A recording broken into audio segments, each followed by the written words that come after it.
Namaskar, welcome to Vision Vaishya Voice of Community on ITV Gold. I'm Ashok Vyas. This is our weekly edition, and as every Sunday, while we meet and we appreciate your presence with us, we also wish you a great Sunday ahead. World is changing at a very fast pace. There are certain news items which grab our attention and makes us cringe. What has happened in Manipur is shocking for one and all. What is happening by the fury of nature in different parts of the world is also a cause of concern. And what we do with our lives makes a significant impact in our immediate surroundings, and then gradually it percolates and moves to touch one and all. As we come from India with the learning that whole world is one big family, how this family away from India is celebrating its identity and succeeding as well as celebrating. In today's Vision of Asia, we'll begin first taking you back to India, where Prime Minister Narendra Modi addressed the International Museum Day.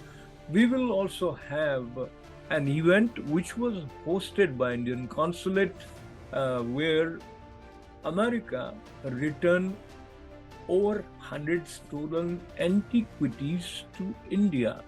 That was the crux of this gathering.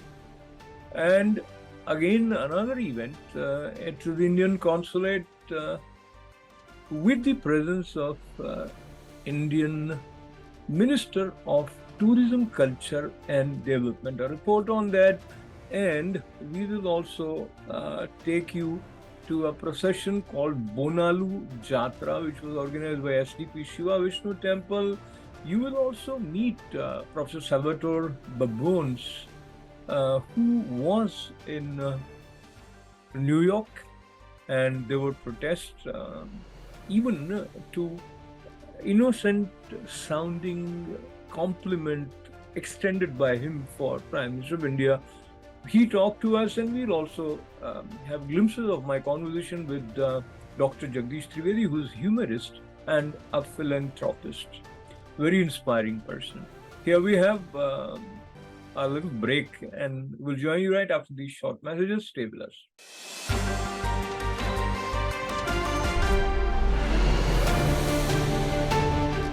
While India is moving to next level on multiple fields, including economy, digitization, access to banking, and many other areas that shows India's growth.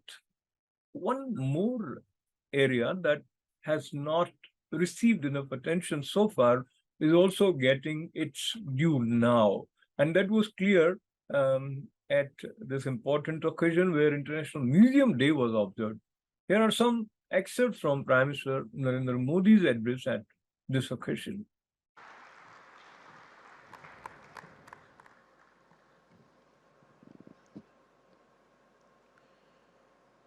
Cabinet में मेरे सहयोगी श्री जी किशन रेड्डी जी, मीनाक्षी लेखी जी, अर्जुन राम मेघवाल जी, लू museum के निर्देशक manual रबाते जी, दुनिया के अलग अलग देशों से आए अतिथिगण, अन्य महानुभाव, देवी और सज्जनों, आप सभी को इंटरनेशनल म्यूजियम डे की बहुत बहुत शुभकामनाएं।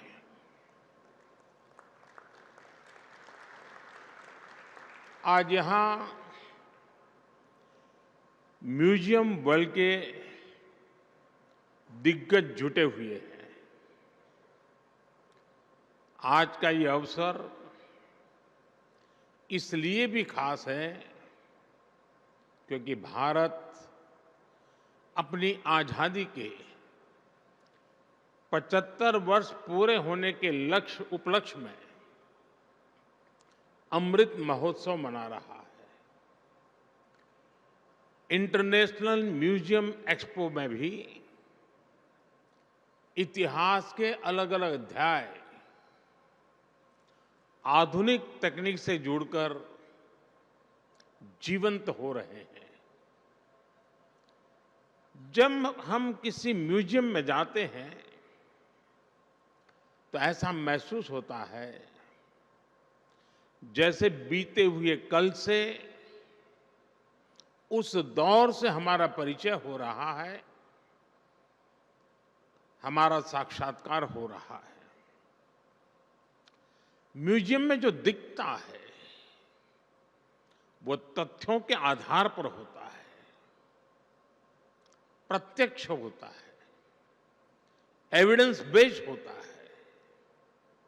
म्यूजियम में हमें एक और अतीत से प्रेरणाएं मिलती हैं तो दूसरी ओर भविष्य के प्रति अपने कर्तव्यों का बोध भी होता है।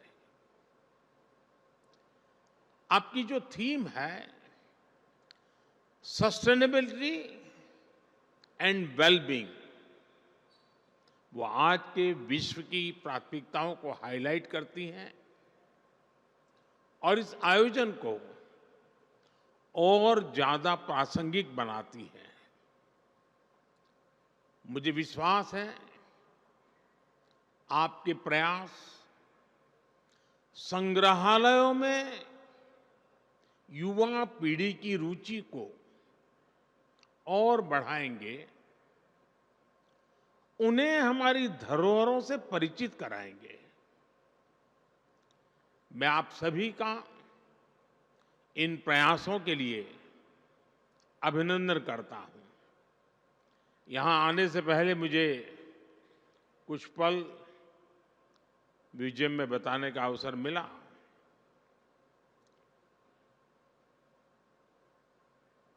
हमें कई कार्यक्रमों में जाने का अवसर आता है, सरकारी, गैर सरकारी, लेकिन मैं कह सकता हूं कि मन पर प्रभाव पैदा करने वाला पूरा प्लानिंग, उसका एग्जीक्यूशन, और सरकार भी इस ऊंचाई के काम कर सकती है जिसके लिए बहुत गर्व होता है, वैसी व्यवस्था। और मैं मानता हूं कि आज का ये अवसर भारत के म्यूजियम की दुनिया में एक बहुत बड़ा टर्निंग पॉइंट लेकर के आएगा, ऐसा मेरा पक्का विश्वास है।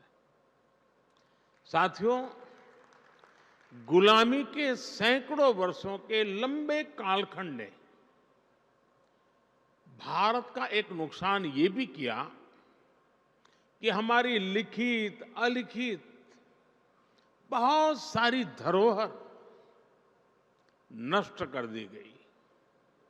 कितनी ही पांडुलिपियां, कितने ही पुस्तकालय गुलामी के कालखंड में जला दिए गए, तबाह कर दिए गए। ये सिर्फ भारत का नुकसान नहीं हुआ है, ये पूरी दुनिया का, पूरी मानव जात का नुकसान हुआ है। दुर्भाग्य से आजादी के बाद अपनी धरोहरों को संरक्षित करने के जो प्रयास होने चाहिए थे वो उतने हो नहीं पाए। लोगों में धरोहरों के प्रति जागरूकता की कमी ने इस क्षति को और ज्यादा बढ़ा दिया और इसलिए आजादी के अमृतकाल में भारत ने जिन पंच प्राणों की घोषणा की है उनमें प्रमुख है अपनी विरासत पर गर्व। अमृत महोत्सव में हम भारत की धरोहरों को संरक्षित करने के साथ ही नया कल्चरल इंफ्रास्ट्रक्चर भी बना रहे हैं। देश के इन प्रयासों में स्वतंत्रता संग्राम का इतिहास भी है और हजारों वर्षों की सांस्कृतिक विरासत भी है। मुझे बताया गया है कि आपने इस आयोजन में लोकल और रूरल म्यूजियम पर विशेष महत्व दिया है। भारत सरकार भी लोकल और रूरल म्यूजियम को संरक्षित करने के लिए एक विशेष अभियान चला रही है। हमारे हर राज्य, हर क्षेत्र और हर समाज के इतिहास को संरक्षित करने के प्रयास किए जा रहे हैं। हम स्वाधीनता संग्राम में अपनी ट्राइबल कम्युनिटी के योगदान को अमर बनाने के लिए 10 विशेष म्यूजियम्स भी बना रहे हैं। मैं समझता हूं कि पूरे विश्व में एक ऐसी अनूठी पहल है जिसमें ट्राइबल डायवर्सिटी की इतनी व्यापक झलक दिखने वाली है। नमक सत्याग्रह के दौरान महात्मा गांधी जिस पथ पर चले थे, उस दांडी पथ को भी संरक्षित किया गया है। जिस स्थान पर गांधी जी ने नमक कानून तोड़ा था, वहां आज एक भव्य मेमोरियल बना हुआ है। आज देश और दुनिया से लोग दांडी कुटीर देखने गांधीनगर आते हैं। हमारे संविधान के मुख्य शिल्पी बाबा साहब आंबेडकर का जहां महापरिनिर्वाण हुआ, वो स्थान दशकों से बदहाल था। हमारी सरकार ने इस स्थान को दिल्ली में 5 अलीपुर रोड को नेशनल मेमोरियल में परिवर्तित किया है। बाबा साहब के जीवन से जुड़े पंचतीर्थ, महू में जहां उनका जन्म हुआ, लंदन में जहां वो रहे, नागपुर में जहां उन्होंने दीक्षा ली, मुंबई की चैत्य भूमि जहां उनकी समाधि है, ऐसे स्थानों का भी विकास किया जा रहा है।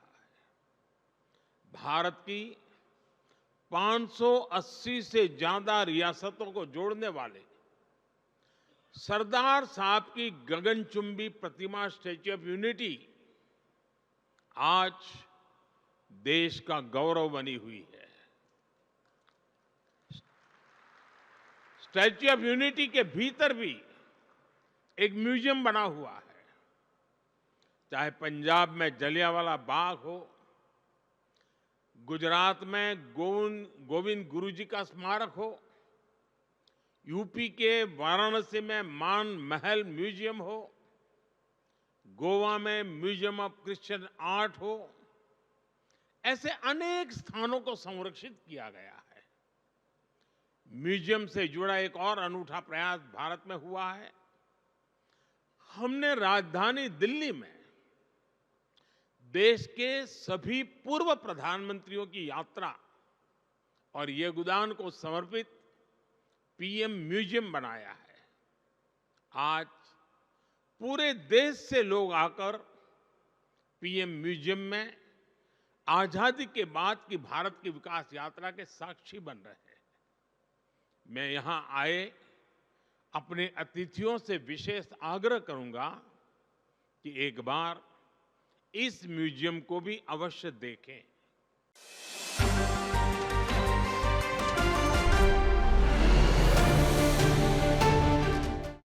And now we take you to glimpses of an important event which was organized at the Indian Consulate.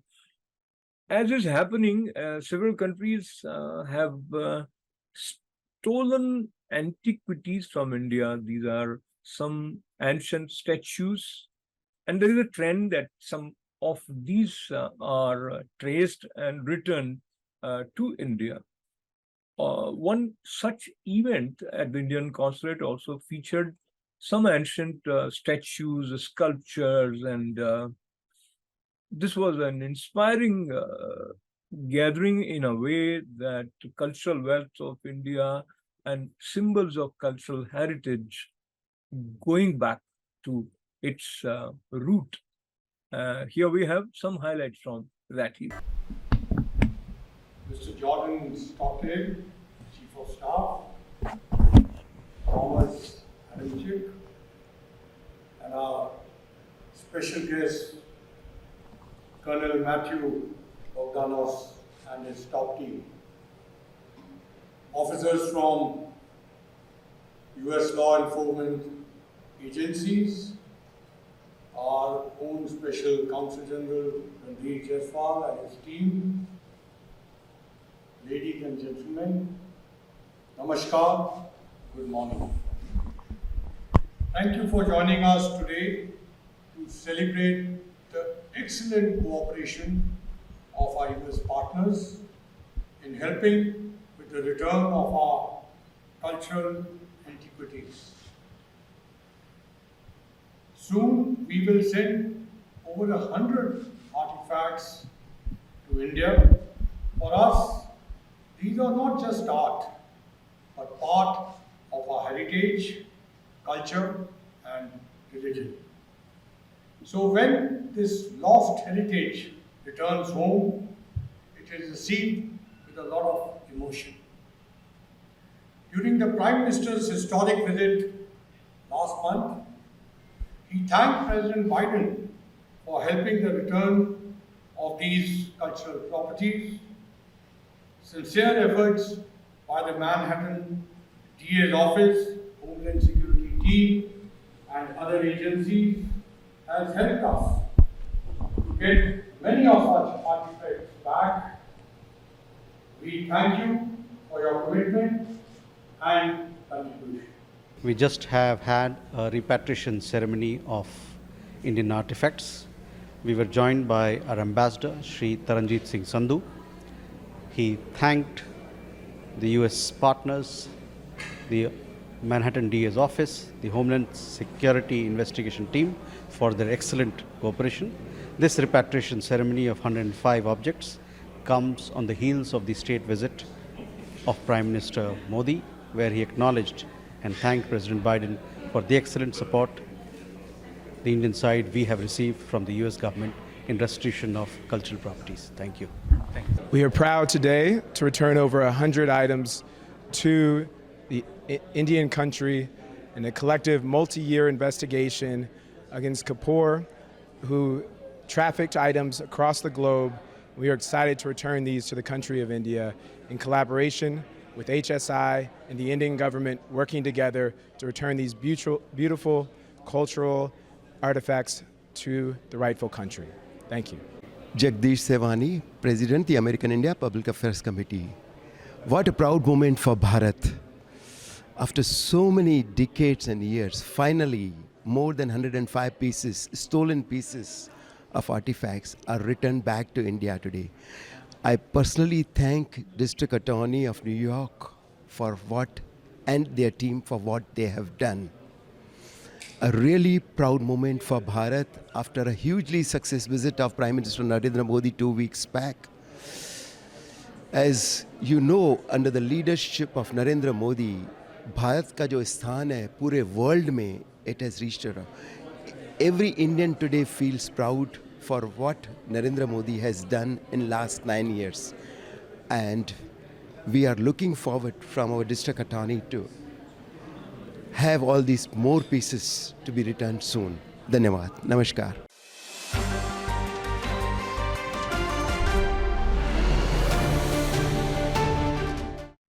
Staying at the Indian consulate, now let us meet India's Minister of Tourism, Culture and Development, G. Krishna Reddy, who in his passionate speech at the Indian consulate talked about India's important place as a tourist destination, as well as Indian rich cultural heritage.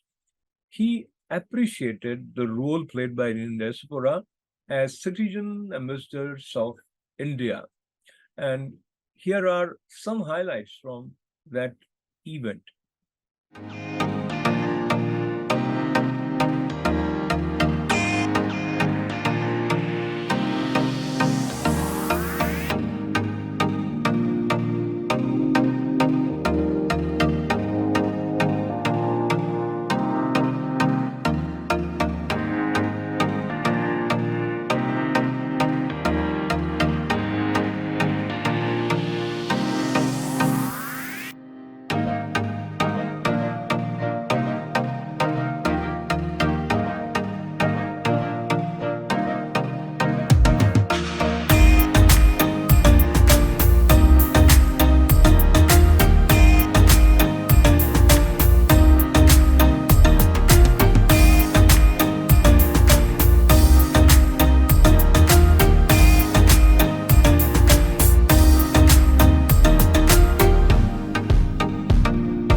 members of the Indian American community, our diaspora, our larger family in the United States.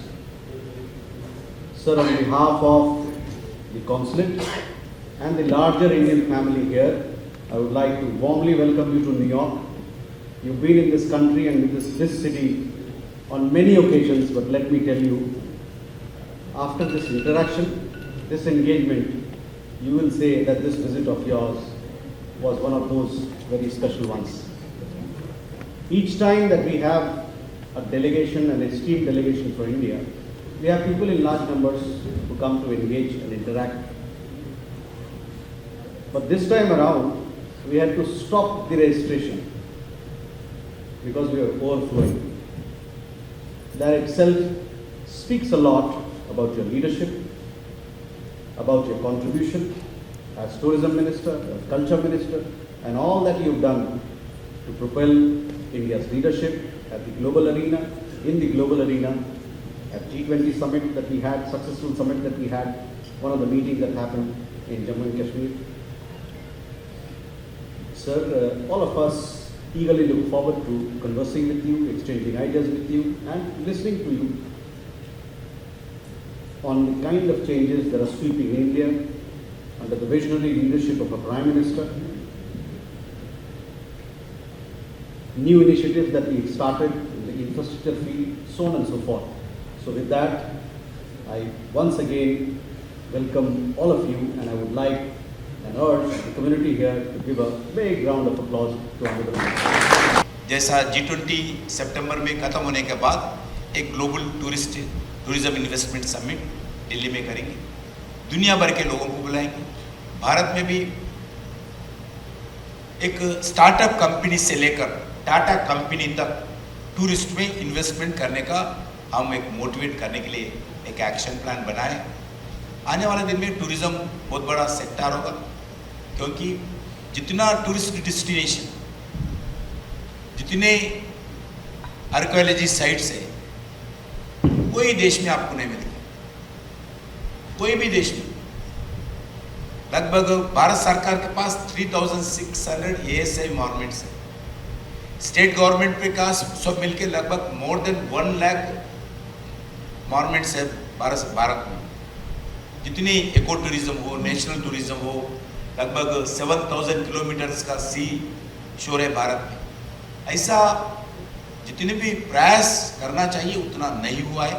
आदरणीय प्रधानमंत्री जी के आदेश पर अभी बहुत लगातार हम प्रयास करें। अभी इस लास्ट 9 years 158, जैसा 3 बताए हमारा मैडम प्रेजेंटेशन में, 158 स्पिरिचुअल सेंटर्स, जो केदारनाथ धाम हो, वाराणसी विश्वनाथ मंदिर हो, उज्जैनी महाकाली हो, श्रीशैलम हो, ऐसी अलग अलग डेस्टिनेशंस का विकास किया है और कर रहे हैं। क्योंकि स्पिरिचुअल टूरिज्म भारत में बहुत बड़ा सेक्टर है, इसके लिए स्पिरिचुअल टूरिज्म को भी एंकरेजमेंट करने के लिए प्रयास करें। इसलिए मैं आप लोगों से अनुरोध करना चाहता हूँ, अगर कोई अमेरिका से कोई भारत में टूरिज्म दृष्टिकोण से इन्वेस्टमेंट करना चाहते तो हम पूरा आप लोगों को स्वागत करेंगे। इसलिए मैं आप लोगों से अनुरोध करता हूँ, आप करिए। आपने तो आपका जो अमेरिकन फ्रेंड्स जो इन्वेस्टर्स बिजनेस है, वो लोग भी आप लोग प्रयास करके थोड़ा भारत में इन्वेस्टमेंट करने के लिए मैं स्वागत भी करता हूँ। Hello, I'm Dr. Sudhir Parikh, Chairman of the Parikh Worldwide Media and ITV Gold, as well as Chairman of the Center for Asthma and Allergy. I'm here and glad to see our community leaders to receive and honor our Culture and Tourism Minister, Mr. Shri Krishna Reddy from Government of India. And we are going to discuss about trade, tourism and the culture, and how we NRI, non-resident Indian American, can help the tourism in India. And we are hoping to have a very fruitful dialogue and results. Thank you.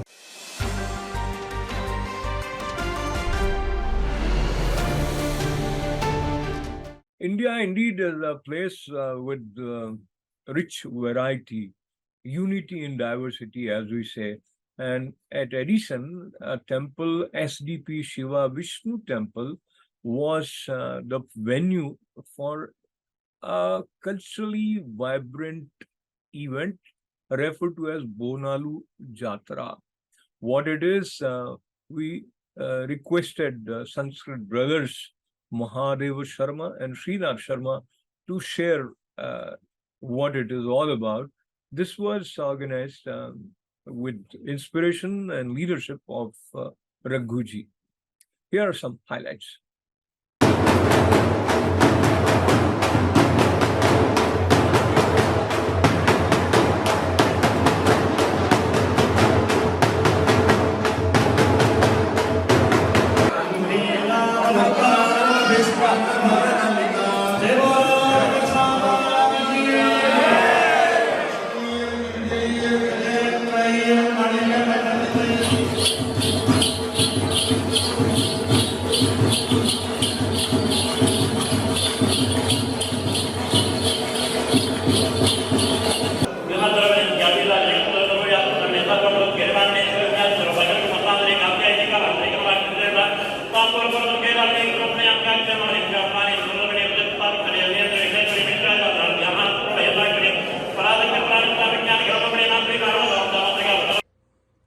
सर्वमङ्गलमाङ्गल्ये शिवे सर्वार्थसाधिके शरण्ये त्र्यम्बिके गौरी नारायणी नमोस्तुते। सभी भक्तों को बोनाला जात्रा का शुभाकांक्षा।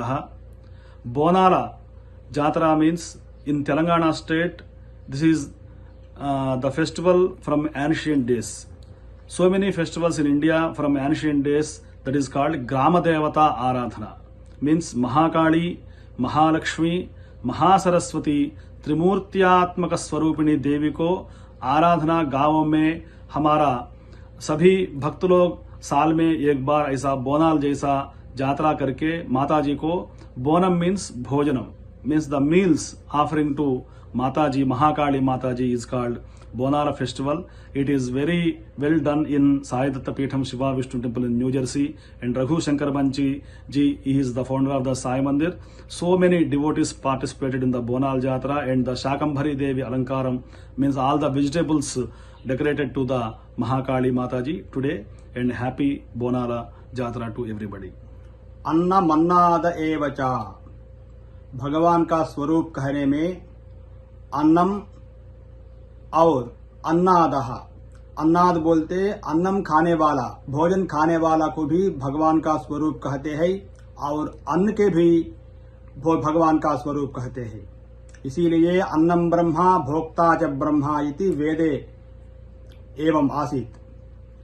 इसीलिए भगवान का, भगवती का आषाढ़ मास में अंत में हमारा तेलंगाना का संप्रदाय में भगवती महाकाली का, महालक्ष्मी जी का, महासरस्वती मैया के लिए हम एक कड़वा में भगवान का, भगवती का भोजन समर्पण करते हैं। इसमें चावल होता है, दाल होता है, सभी भगवती का हम समर्पण करके रक्षा में दुनिया में कोई है, इसके लिए सबके लिए भोजन मिलना है ऐसा प्रार्थना करके, कोई भी भोजन का बिना दुखी नहीं होना है। सारा संसार में कि तुरंत केवल मनुष्य के लिए नहीं है, कहीं कहीं प्राणी होता है, सभी प्राणी के लिए भोजन मिलना है। यही प्रार्थना से भगवती महाकाली माता जी का हम प्रार्थना करते हैं। इसके लिए बोलते हैं हम बोनम बोलते हैं, कहीं कहीं जगह में ओनम भी बोलते हैं। यही अर्थात सेवी परमार्थ होता है। इसीलिए भगवती मैया का, भगवान का स्वरूप में भोजन के लिए हम प्रार्थना करते हैं। हर हर Mahadev.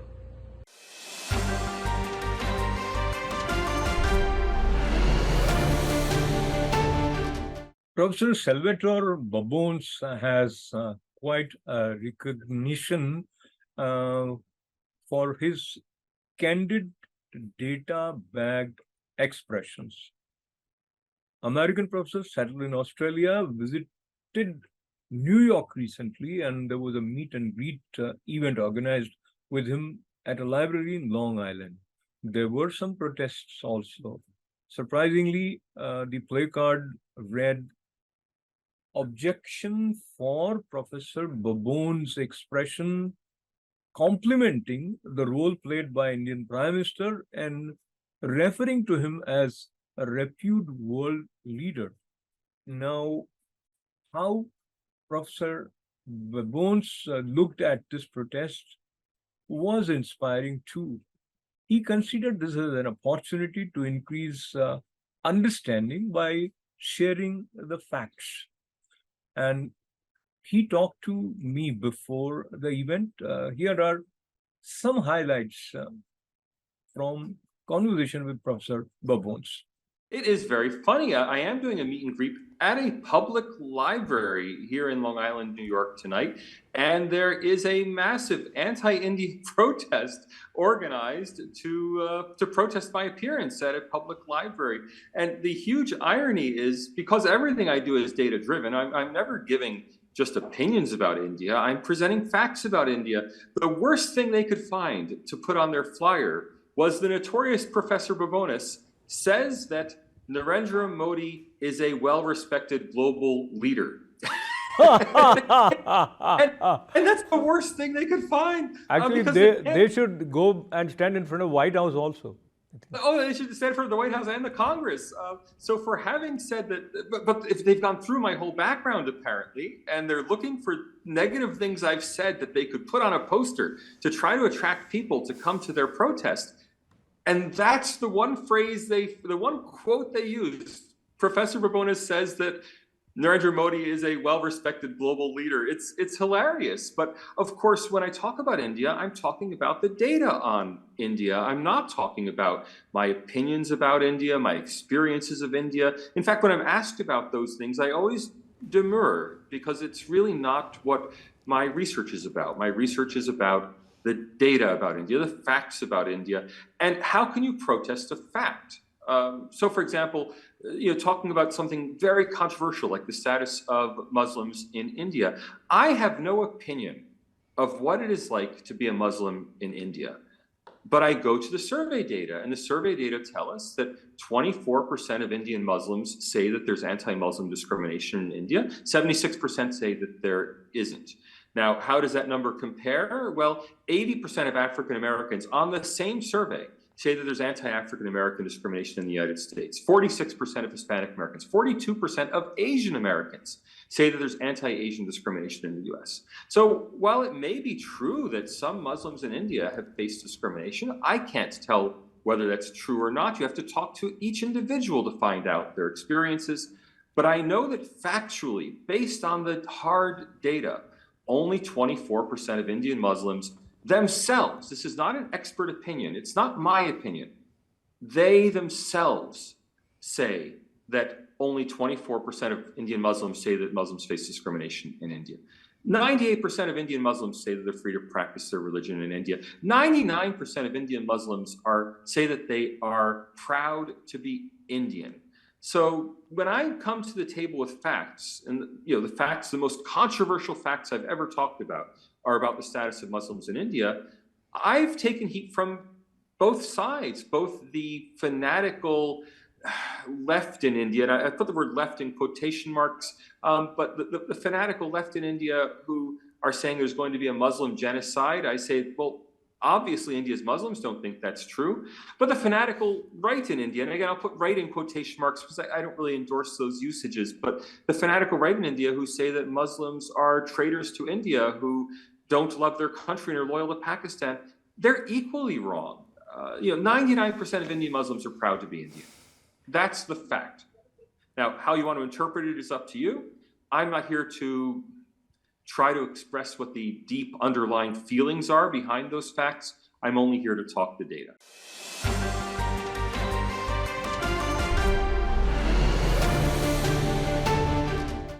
And now excerpts from my conversation with Dr. Jagdish Trivedi, who is a humanist and a philanthropist also, a very inspiring figure.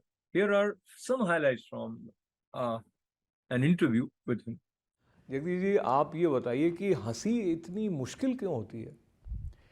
अभी क्या है अशोक जी, टेंशन धीरे धीरे बढ़ता जा रहा है, तो हंसी दिन ब दिन मुश्किल होती जा रही।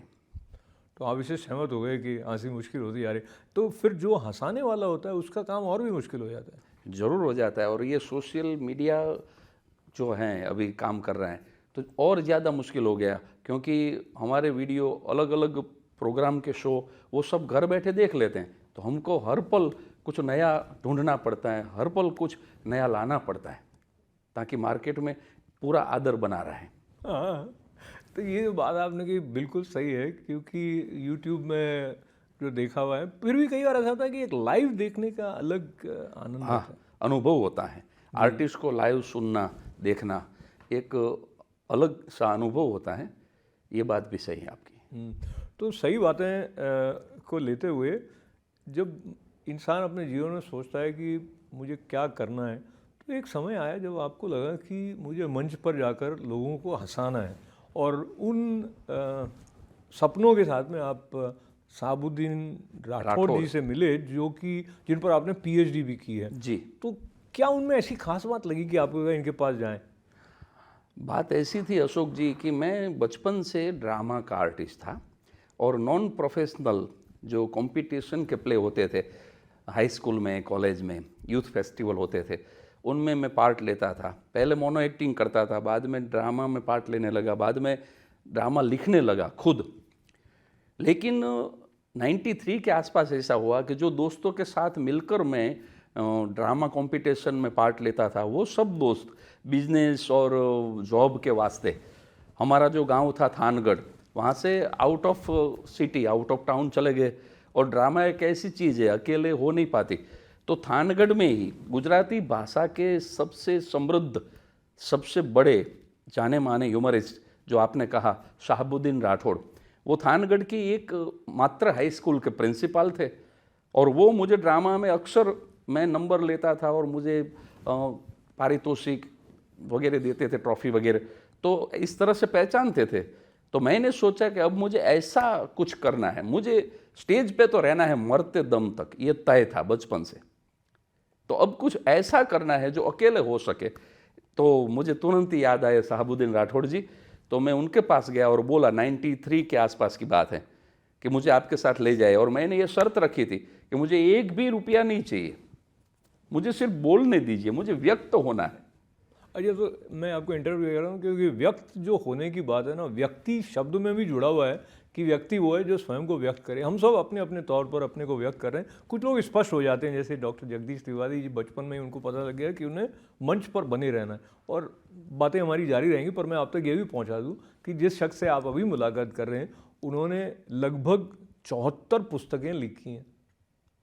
एक किताब लिखना भी आसान नहीं होता है, और एक सज्जन जो कि हंसाते, गुदगुदाते, खिलखिलाते हुए हमारे बीच आते जाते हैं, वो इतने मनीषी हैं कि उन्होंने इतनी पुस्तकें लिख दी हैं, जिनमें से अब उनकी जो गुणवत्ता है, उसकी क्वालिटी की बात का भी संकेत आप तक पहुंचाऊं कि उनमें से 6 को साहित्य अकादमी द्वारा पुरस्कृत किया गया, और एक पुस्तक जो है साहित्य परिषद अवार्ड भी प्राप्त कर चुकी है।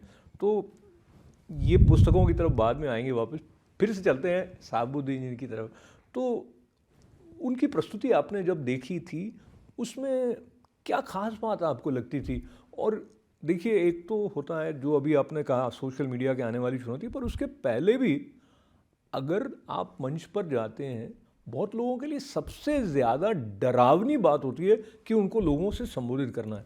तो वो क्या ऐसा अपने प्रस्तुति में समायोजित करते थे जो आपको लगा कि हाँ, ये कुछ बात है?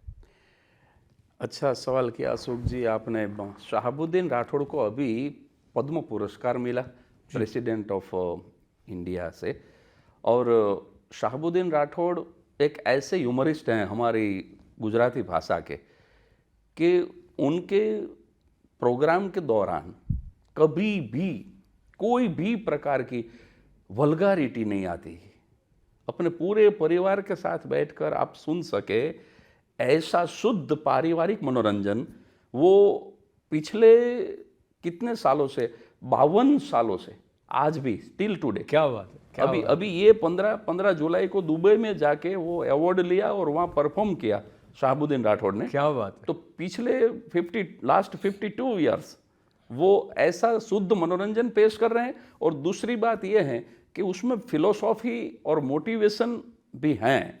वो ये मानते हैं, मुझे भी ये दिया है उपदेश, कि लोगों को सिर्फ हंसाना नहीं है, हास्य तो एक नाव है, हास्य की नाव में बैठकर आपको सामने वाले छोड़ पे जाना है।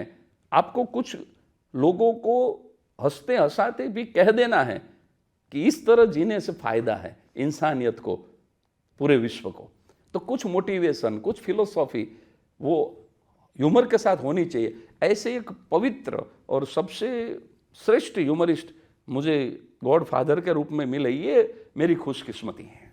तो इसमें जब आप को गॉड फादर के रूप में शहाबुद्दीन जी मिल जाते हैं, तो उसमें ऐसा होता है ना कि बड़े दरख्त के नीचे छोटा दरख्त पनप नहीं सकता है। तो जब आपने उनको देखा होता है तो कहीं ना कहीं सबकॉन्शियस में ऐसा आ जाता है, कुछ बातें उनकी कही हुई आपके अंदर आ जाती।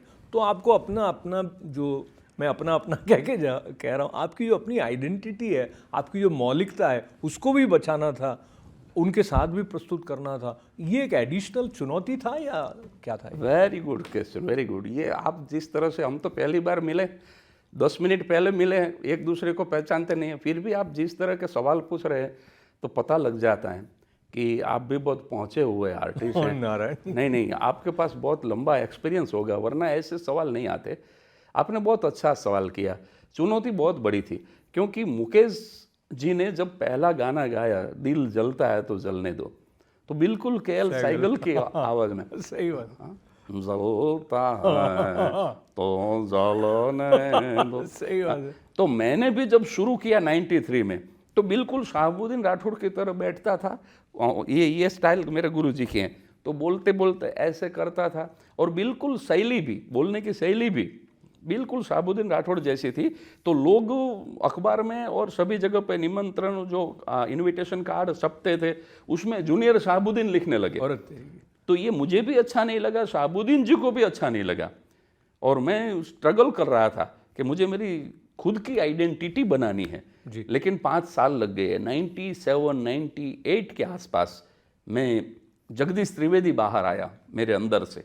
और धीरे धीरे बाद में तो कई बातें ऐसी थी जो शहाबुद्दीन राठौड़ से थोड़ी अलग थी।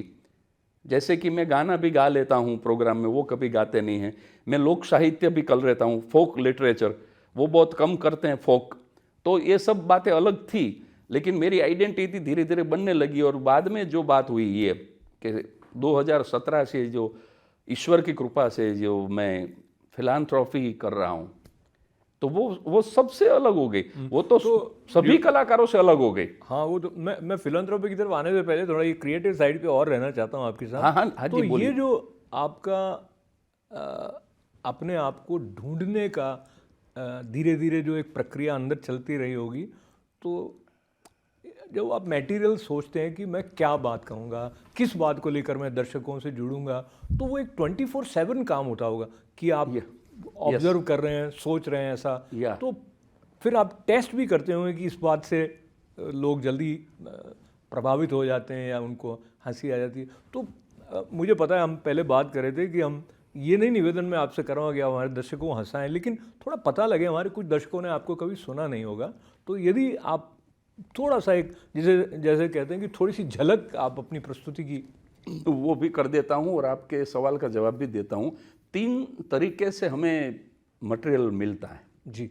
एक तो पढ़ने से, पढ़ते रहना है, और दूसरा सुनते रहना है औरों को। चाहे आप कथाकार को सुनो, मोटिवेशनल स्पीकर को सुनो, कॉमेडियन को सुनो, कवियों को सुनो।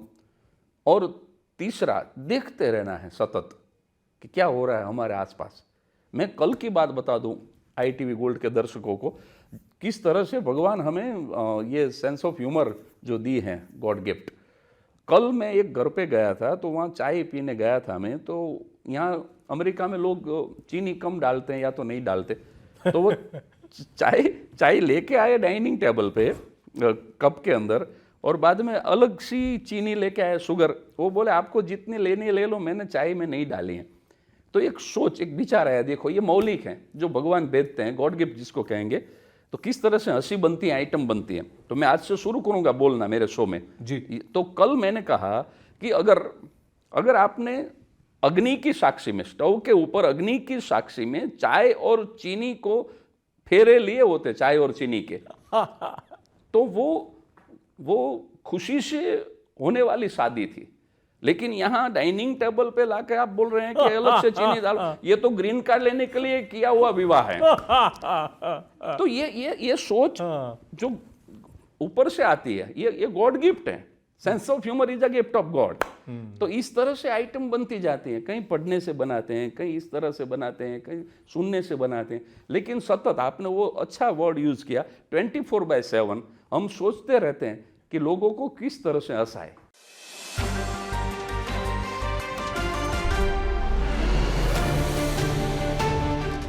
And now time to say goodbye from today's Vision of Asia Voice of the Community, but time also to remember we have our vibrant Facebook page.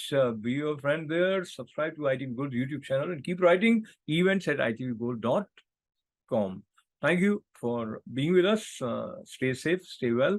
This is Ashok Vyas. Namaste.